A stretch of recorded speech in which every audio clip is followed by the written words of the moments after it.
Right now, if we are given Siddh Bhakti, our whole body will disintegrate. We will not be able to bear the temperature of divine love. The Acharyas have provided means of attaining bhakti. In the previous sutra, Naradji said, Tasmat saiva grahya mumukshubhihi. O seekers of salvation, engage in bhakti. Now, how to engage in that bhakti? Different acharyas have described sadhan bhakti. The Bhagavatam says, Lakshanam bhakti yogasya nirgunasya hyudahritam ahaitukya vyavahitaya bhakti purushottame. This bhakti should be ahaituki avyavahita.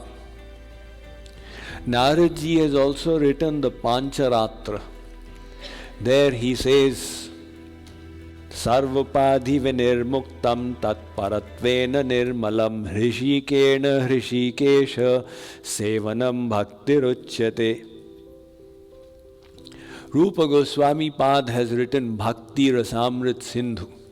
He says, Anyabhilashita shunyam jnana karmadhyanavritam anukulyena krishnanushilanam bhaktiruchyate. The commonality in all these acharyas' description of bhakti is kamana rahitam.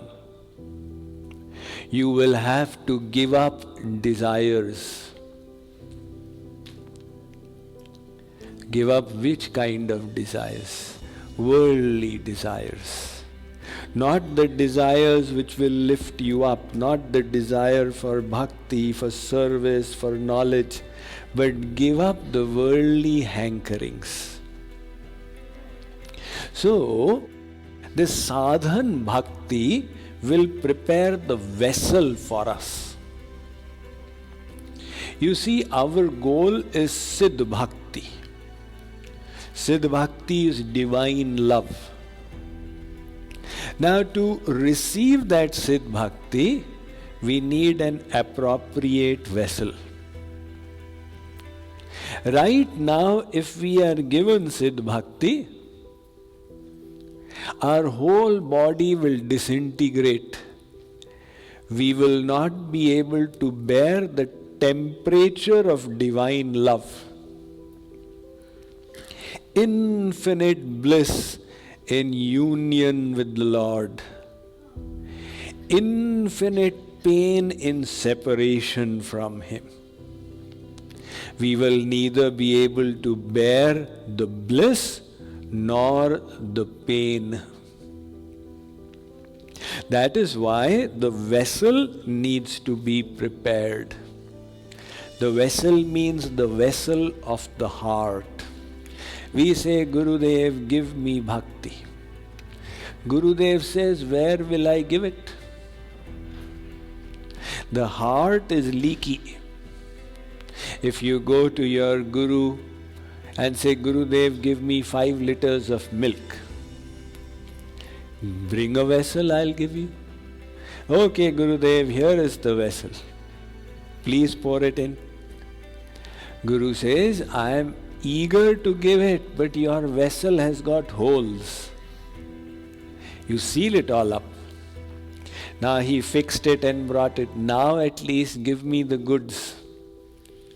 The Guru says, now the holes are plugged, but there is dirt inside.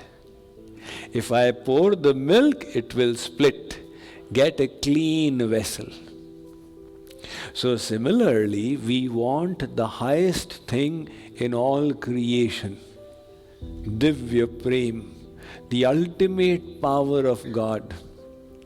We need to prepare a vessel that will hold it. Just like if you want to milk a lioness. Has anybody ever milked a lioness? No? not in this life, and did not live to say the tale whoever milked it. But somehow, there are all these stories. The story of Shivaji. His guru used to say, whatever I tell him, he'll do it. So he told Shivaji, you go and milk a lioness. And Shivaji went and prayed to the lioness, look, I have to do it for my guru, please cooperate. And he actually managed to do it. Nevertheless, the point is, the saying goes, if you want to hold the milk of a lioness, you need a vessel of gold. If there is any other kind of vessel, the milk will go through. In other words, the vessel has to be appropriate. Just like Hanumanji wanted to leap over the ocean. So he needed a basis where he could push. Newton's third law of action and reaction. Jehi giri pair dehi Hanumanta chale sada patala turanta. Now he wanted to leap, and whichever hill he would press, that hill would get squashed. Sometimes an army marches over a wooden bridge, or a procession goes and 500 people get onto that bridge between the hills all together. The bridge was not designed for that kind of load, and down it goes. So if we wish to retain the ultimate power of the universe, Divya Prem, then we need to prepare a vessel that is appropriate. And the preparation of the vessel is through sadhan bhakti. One devotee saint used to live in a cave by the mountainside. A city dweller went to him. It was all dark in the cave. So the city dweller said, Gurudev, can you please bestow parabhakti on me? Parabhakti, divine love. Gurudev said, I can't even see you. There's a lantern, can you please light it? He saw that the lantern, the wick was all wet, the cotton wicks. So Gurudev said, you will have to go and dry it and bring it.